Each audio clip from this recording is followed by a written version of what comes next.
We sure do. Well, some in Washington have decided that there is a fall guy in this whole AIG mess, and that fall guy is Treasury Secretary Tim Geithner. The scandal over the AIG bonuses, the last straw. Questions about what Geithner knew, when he knew it, and why he did nothing to stop it, now reaching a fever pitch inside the Beltway.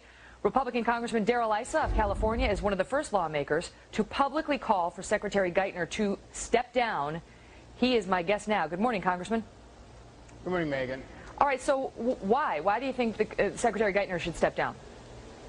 Well, the Secretary of the Treasury is interesting in that not only has he had the job for only 60 or so days, but he had the job in New York for the previous year plus. So he actually had the oversight and transparency and responsibility for AIG before coming to this job.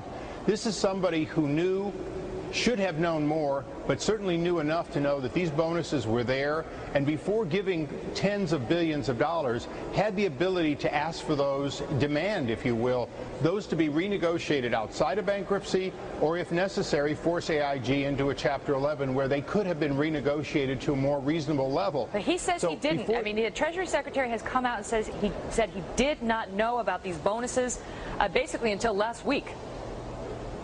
Well, the question then is competency. How could he have been the Fed chairman for New York, he was involved in the AIG bailout concept and how it was done and so on. So at this entire time that he's proposing these funds go into AIG, he didn't ask the questions. If he didn't ask the question, then instead of being wrong, he's incompetent.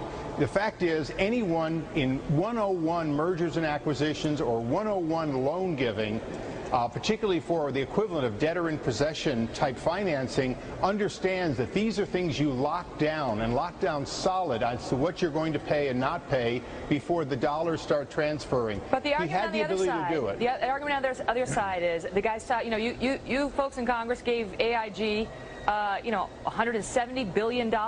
This is and $30 billion more on the way. This is such a fraction. $165 million in retention bonuses that are going out now. These are the ones that are most controversial. It's a fraction. He had a lot of things to worry about, in other words, with respect to AIG, not to mention the rest of the country. Hindsight's 2020. Can he really be held responsible for this? Megan, you're absolutely right that this is a relatively small amount of dollars.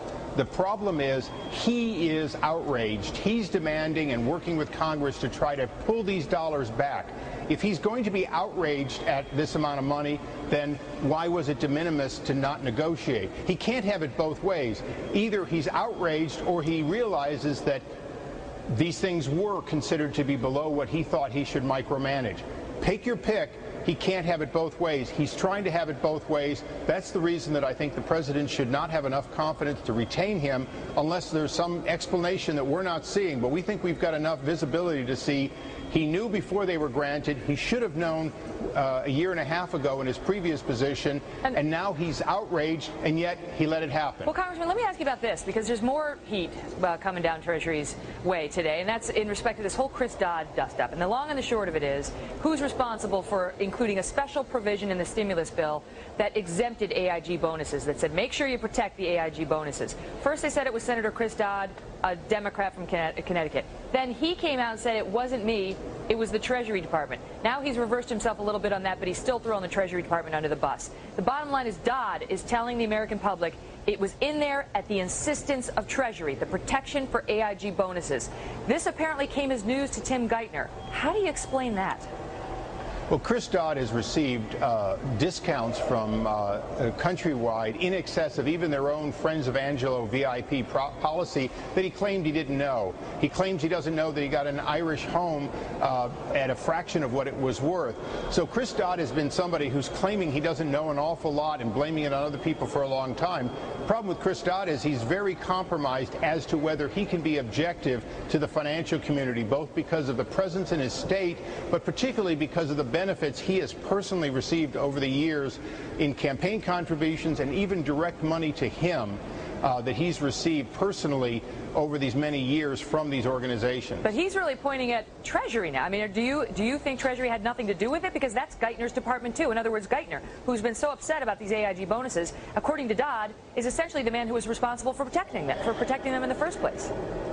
Well, it'd be a strange coalition, but I certainly would join with Senator Dodd in saying that Geithner has to answer for it, and the president should no longer have confidence in him, which leads to the question of should he continue to serve at the pleasure of the president.